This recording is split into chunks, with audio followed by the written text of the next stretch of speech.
Iguana po, pero ang mga paputok po niyan talagang ah, nadakol bawas sa mga paputok po niya. Itong makukusog na paputok, may po talaga LTO. Pero may permit na po niya, halos sa Campula, sa Bureau of Fire, kumpleto man po. May permit na. Pero dahil po, sarong lugar lang po si Degdio sa katahid kang salog, sa in case of fire baga, in case na, karami sa salog, sa kaigusin ng mga precautionary measure, may fire extinguisher, may tubig sa drum. Yun po yan, sa gilid ka salog. Dikit sila naman po nagtitinda. Matapos po ni Garo, ma-stop po na niyo.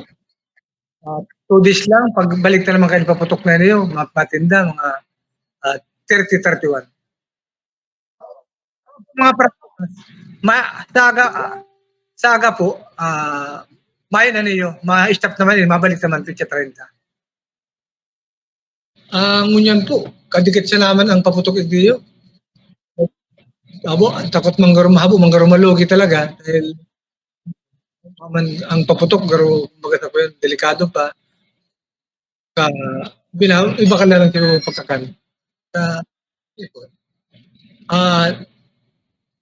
Dahil man po kan 3 years naman ako hindi po may malagpipirit na magtinda. Sarong lugar lang tinda po.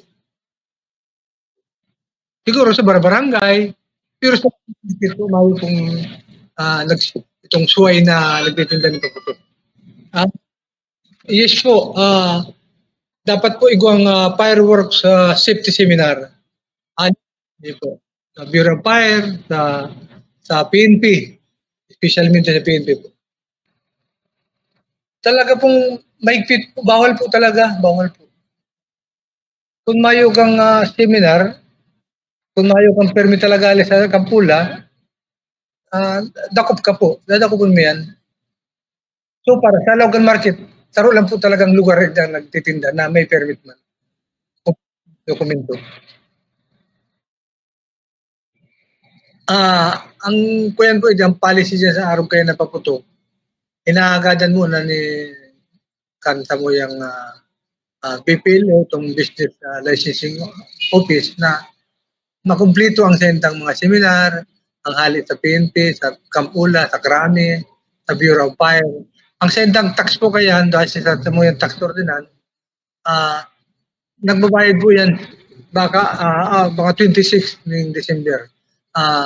Cash ticket man lang po ang bayad nila kaya. Total 10 days man lang po yan. Bako man yan ng business tax. May pit po idang ko yan. Halina po yan, paka-ID ko ng 3 years. Talagang dyan ako saludo sa mga nagtitindang paputok na mayong suway na tindahan.